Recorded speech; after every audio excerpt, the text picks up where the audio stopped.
Ahojte, volám sa Tomáš a toto je tip z Dianetiky číslo 2. Chcem vám povedať takú veľmi dôležitú vec, ale zase nemusíme byť pri tom vážni, ale je to dôležitá záležitosť.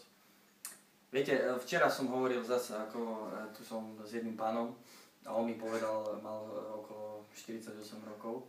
A čo som si tam všimol, celý život pomerne, ako to je, človek buduje veci, stará sa o rodinu, hento, tamto a tak ďalej.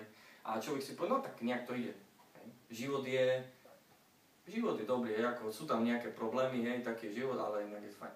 Ale nastala tam taká situácia, že on samozrejme mal tam rodinu a tak a z blízkej rodiny mu tam zomreli nejakí blížni. A čo sa v tom momente stalo, bol, že ten človek išiel absolútne dole. Aby som vám povedal, ono to absolútne to toho človeka zastavilo. Absolútne. Nemohol, teraz je úplne z toho, nevie sa ďalej pohnúť, jeho pozornosť je absolútne fixovaná na to, čo sa stalo. Sú to nepríjemné veci, o tom nie je pochyb, ale viete,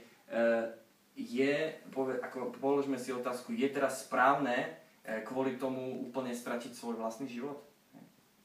Takže to, čo som vám chcel, prečo toto robím, alebo čo som vám chcel povedať, aby som poukázal na jednu veľmi podstatnú vec, základnú vec, príčinu, jadro problémov.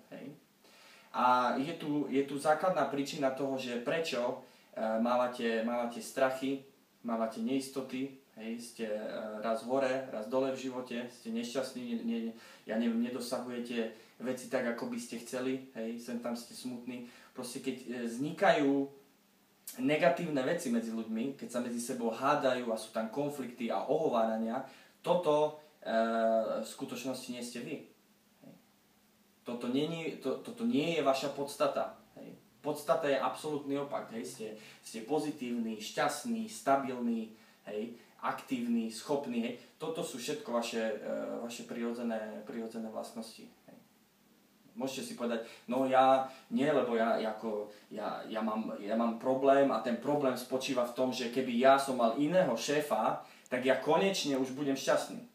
Ja keby som už mal dostatok peňazí, ja vtedy, viete, ja si pôjdem na jachtu a ja vtedy už konečne budem a všetko bude vyriešené. Keď vláda bude normálna, i vtedy bude všetko v poriadku. Toto sú voloviny. Toto nie je skutočná príčina.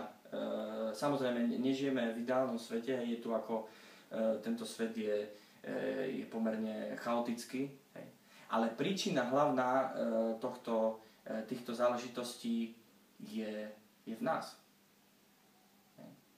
Je v našej mysli. No a čo sa tam deje? Viete, v našej mysli proste človek zaznamenáva, do tej mysli sa zaznamenajú v jednoduchosti informácie, či už tie krásne, pozitívne, keď zažijeme, to je úžasné, pekné veci a sme šťastní, ale zaznamenávajú sa tam aj tie nepríjemné zážitky, rôzne duševné straty, rôzne smutky a fyzické ťažkosti, ktoré sme mali a tak ďalej. A viete, problém je v tom, že aj keď si poviete, že no, tak to už je za mňou. Ja už idem ďalej a pozerám sa, idem ďalej v živote. Problém je v tom, že ono sa to týmto nevyrieši. To tam stále je a skutočnosť je taká, že toto je hlavný zdroj, z čoho vznikajú teda rozličné tieto duševné starosti a problémy a toto, čo nás v jednoduchosti stopuje. Takže ak skutočne s tým chcete, alebo aby s tým človek niečo v jednoduchosti spravil, tak v prvom rade musí spoznať, ako celý tento mechanizmus funguje. Lebo on sa môže zamýšľať nad tým, ale musí proste v jednoduchosti spoznať, ako táto myseľ funguje. Preto som vám aj chcel ukázať, že tu je jedno takéto DVDčko, volá sa Dianetika. A vlastne ono presne popisuje, ako táto reaktívna myseľ, alebo táto myseľ funguje. Tak toto vyzerá.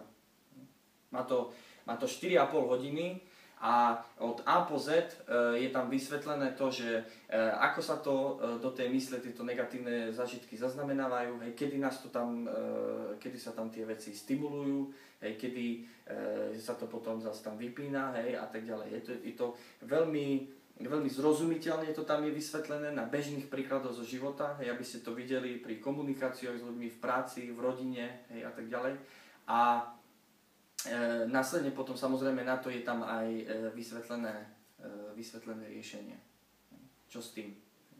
A aj keď ja vám poviem jednu takúto vec, už len samotné uvedomenie toho, že vy viete, že tie nejaké negatívne veci, ktoré cítite, tak, že si uvedomíte, že toto nie ste vy, ale je tu niečo k vám pridané, už samotne toto má terapeutickú hodnotu. Že zistíte, že tie voloviny, ktoré vás v jednoduchosti rozrušujú, alebo ktoré vás nutia robiť niečo a tak ďalej, nie ste vy, už to vám spôsobí, že vás to o kročík posunie niekde dopredu.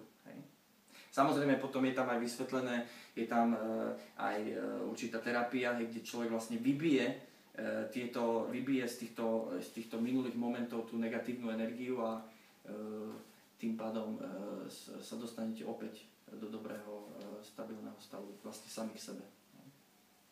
Takže keby ste chceli, ako hovorím, je to tu, je to dostupné, ja len vám poviem na konci toto, že je nevyhnutné, aby toto človek v jednoduchosti spoznal, ak chcete lepšie žiť.